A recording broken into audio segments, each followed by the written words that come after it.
the University of the Cordilleras from the College of Teacher Education. Dito po tayo ngayon sa Ilisan Landslide, kung saan dito itinatapon ang mga tunet-tunelat ang basura ng syudad ng Baguio. Kung inyo napapansin, ang basura ay halos nandito na sa gilid ng kalsada, kung saan malapit na sa mga bahay ng mga taong nakatira. Ang basura sa hindi pagsunod ng mga residente sa tamang pag-segregate ng mga kitchen.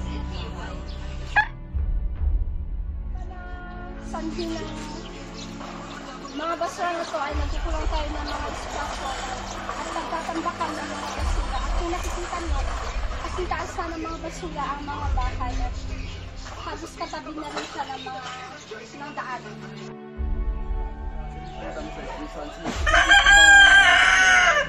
Napakalaking reason kasi yung iba wala na makaplagin ng basura. Yung mga segregate sila, dinadala nila sa kaplak. Problema. Maraming problema naman sa mga residente dito kasi yung amoy at saka halimbawa dito mga trucks na ganito o na bukan na nagsasalupungan malalaking trucks. There's no question about that. Actually, ang problema natin sa waste segregation is more dito sa urban sa center. Kasi maraming hindi naman taga-barangay mismo, halimbawa ng Session Road, Governor Park Road, barangay, hindi naman lahat na natatapin yung taga dito sa karamihan dyan yung mga nagpupunta sa mga market o sa mga groceries. Ay, napaka magandang tanong yan. Yan ay napapanahon.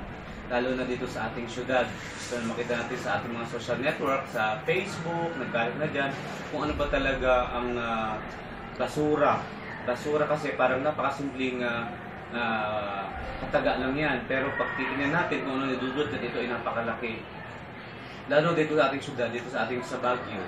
Kung makita natin pag sinabi ng sa kalsada nagtatang basura, doon kasi nagre-reflect ang isang gaano ba ang estado ng isang komunidad.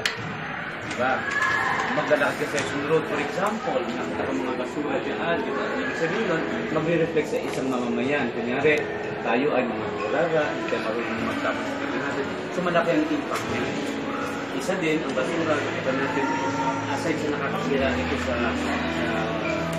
atin, bilang mamamayan ng bilang syudad, nasa tourist spot tayo, makita din natin ang isang values, okay, ng isang tao kung alam ba nila kung paano magtapon ng tamang basura, kung kailan dapat itapon, at kung saan dapat itapon.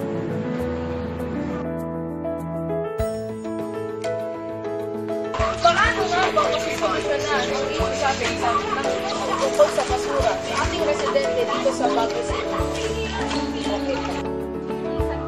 Solusyon sa basura. Ako si Desmond Picha, may solusyon ba sa basura? Ano nga ba ang solusyon sa basura? Edukasyon nga ba ang solusyon sa basura? Very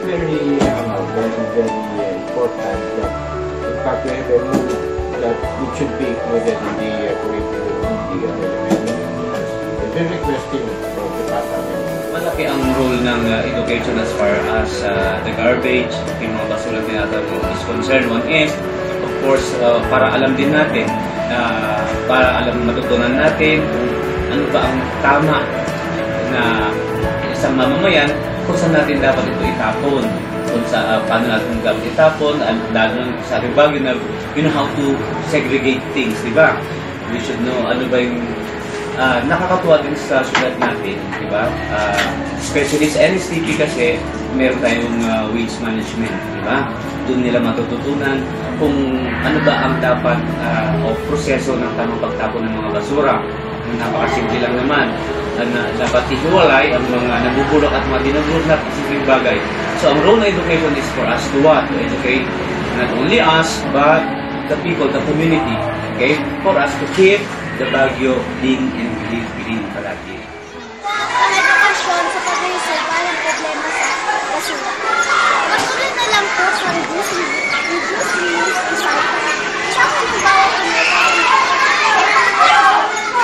flower pots po na kailangan ng mga library sa elementary school.